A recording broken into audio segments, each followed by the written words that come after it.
David, your journey to the Paralympics was a bit different. There's a lot of varied sports in amongst there. Just give people a flavour of your journey. I was just originally trying to find something I was good at, but no, I originally started off in karate, an Olympic side of sport, and fought for Great Britain at 3 World Championships, but karate wasn't an Olympic sport, and so I grew up in Aviemore, surrounded by all these winter skiers and Olympians, and I got the bug for Olympic sport, so I thought it'd be a wise idea to try some bobsleigh. I did a little bit of athletics in between that, and eventually found myself as the brakeman on the British bobsleigh team. A lot of people do look and think, well, why is he in the Paralympics? He looks relatively okay. I wouldn't say I look good looking, but I look okay. But I was originally born with talipaces, which is club feet, so my feet were facing backwards when I was born, and I had corrective surgery, and I learned to walk in special boots and plaster casts, which made life, we were talking about earlier on about percentages in swimming. A minimum impairment like this will cause 10% impairment in sport, so you were never going to really cut it at the top edge of Olympic sport. And I really struggled in the karate, got into the bobsleigh, and in 2009 I had this decision in front of me. My body had sort of gave up. I'd missed the Winter Olympics in '06 by 100th of a second. And then that sort of was my life dream, and it was pretty heartbreaking. I went home, shed a few tears, decided to get back on it. In '09, I had lots of problems with my neurosystem that I'd been having for about 10 years. Couldn't sleep in the evenings, real bad pains shooting down my legs, just in constant pain for 10 years really, and not being able to sleep. And I was always told by doctors, oh, you're doing too much training, you're doing too much driving. There was always a reason. And then in '09, I was working with a physio who worked as a classifier, and she sort of said, look, the London Paralympics are here, you classify off your foot. So I went home to Aviemore, and I'm thinking at this point, I was 17.5 stone and an Olympic brakeman in the bobsleigh team, and I'm thinking, God, people are going to be really quite nasty to me if I go over. What's going to happen? I didn't know anything about Paralympic sport. I was a little bit ignorant myself, but it was a big transition to go to. So I went to a few close friends who were Olympic medalists in other sports, spoke to them about it, and they said, it's a chance in a lifetime, it's going to be in London, have a go. That decision that day saved my life. 5 months later, a physio, Pat Dunleavy, who had worked with British Swimming and then came over to Rowan, was working on my neck in a routine treatment, and he found a spinal cord tumour. If he hadn't found it that day, I wouldn't be here today. It had possibly been there from birth, and I'd been misdiagnosed with epilepsy, I'd been misdiagnosed with chronic fatigue syndrome. I'd spent my whole life being misdiagnosed with things. And this had grown there the whole time, and I sort of think if I'd made those Olympics in '06, I would have retired as an Olympic athlete, and I wouldn't be here today. So it's almost like my path was set out. Had that scan, had the surgery to remove the tumour. Unfortunately, after that, I suffered a spinal stroke, and I woke up completely paralysed from the neck down. And I sort of just looked at the surgeon, who was a rower himself, and I was like, oh, you got to find me something else I can do. There's got to be a sport I can do out there. There's got to be something I can do. And he sort of was really positive about it. He says, "Don't worry, we'll be back in a boat." 5 months later, I was back in a boat, and it was just thanks to all the support that was around me. And it took 10 weeks. I had to learn to walk again, and I sort of had to learn everything from scratch. And what I learned through that was, you might not be able to do the physical training, but you can do the mental side of things. And when I woke up in ITU and couldn't move, I just started training mentally with my mind. I went through all the rowing sessions every morning. When the guys were going in the water, I was lying in a hospital bed, but I made sure I was going in the water in my head, and that's what speeded my recovery up. And eventually, sort of 2 years later, I managed to make London. So amazing story.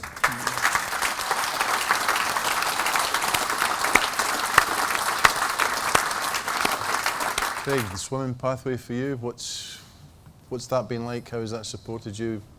Yeah, well, basically I started swimming by chance. I got told, my parents got told that basically the asthma, which my brother had, swimming really helps asthma. Mm-hmm. So so we got into the sport through him, and I always wanted to do what my brother was doing. So basically, I got into the sport when I was really young. I was going twice a week when I was about 2 years old.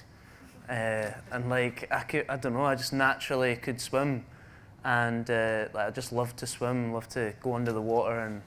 And so then I eventually joined a club when I was 5 years old, and ended up progressing through the club quite quickly. And I was swimming with people who were a good 5 years older than me. And so basically I thought, maybe it's time to move on to a bigger kind of club. So I moved over to Warrender Baths in Edinburgh, who coached back in the 70s. It had David Wilkie, who Olympic gold medalist and world record holder. So I thought that seems like the ideal place for me. And so I was training there for a good few years, and everything was going really well. But I started to peak in my performances. I mean, when I was 14, I was the British age group record holder, and then by the time I was 15, there was people who I was a good few seconds faster than who were now beating me.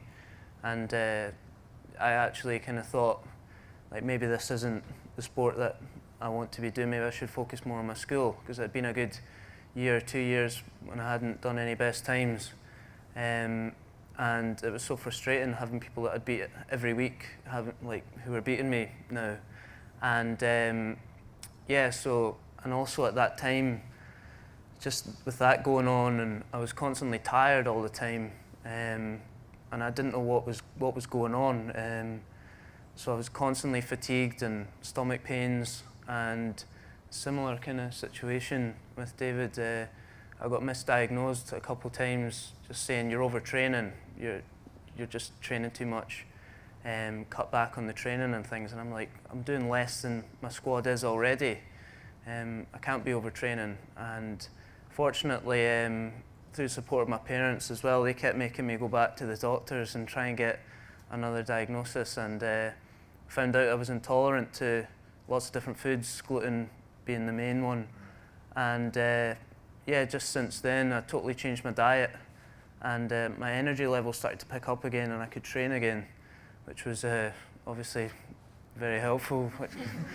So I was back training again, and and my coach at that time as well, we needed to do a lot of work on my mindset, because I was getting to places, like I was winning competitions and getting all these age group records when I was younger, without having to put in the background training with the natural ability I had. I wasn't really, which probably also was one of the reasons that I wasn't progressing. So I got my diet sorted out, and then we worked on my mindset of changing it from a very fixed mindset, so I'm only going to do this competition if I win kind of thing, and I swim for medals, that kind of thing, to this race is more of a process. Like, I want to win. I want to do this race to work on this skill, or I want to do this race to try and hit this certain time, which would be good for my swimming, and look at the bigger picture. And my swimming started to take off again, and I rapidly started making some huge improvements, especially in the last 2 or 3 years. I took a good 4 or 5 seconds off my 100 time, which in swimming terms is massive. And back in 2011, which was when the improvements started to happen. I mean, the London Olympics was obviously a year away, and basically I didn't even expect to get on the team, to be honest. It wasn't even a goal because I was so far away from qualifying, and so if I didn't even expect it, I mean, no one else really seen me as a real challenge for it. But I remember I went on, the main objective for that year in 2011 was just junior swimming, and I went on to the European Juniors, qualified for that team, and I took 2 seconds off my personal best, which sat me at just over 2 seconds away from the Olympic qualifying time, which I had to do the year after.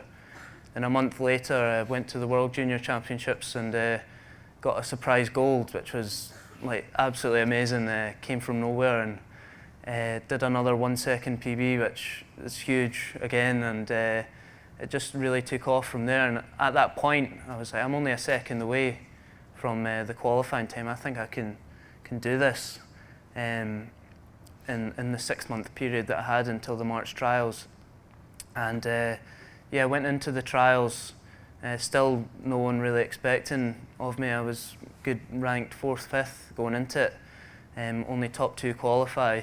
And so I went in, swam okay, the heats and semis roughly on exactly the same as my personal best, and I said to my coach, I sat down after the semi-finals, I was like, I don't know if I can do this.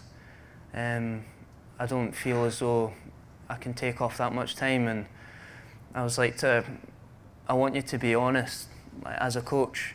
Do you actually think I can do this? And she said, she's like, yeah, I honestly think you can take this time off. And just woke up the next day with the final that evening and just 100% confident of making the team, and got up, stood on the blocks, confident of what I had to do, and took 0.8 off my time, 0.8 of a second, again, which no idea where it came from. It was huge, and qualified by 3/100ths of a second, which is absolutely nothing, and it's just absolutely crazy, absolutely crazy. Three amazing stories though. I've had the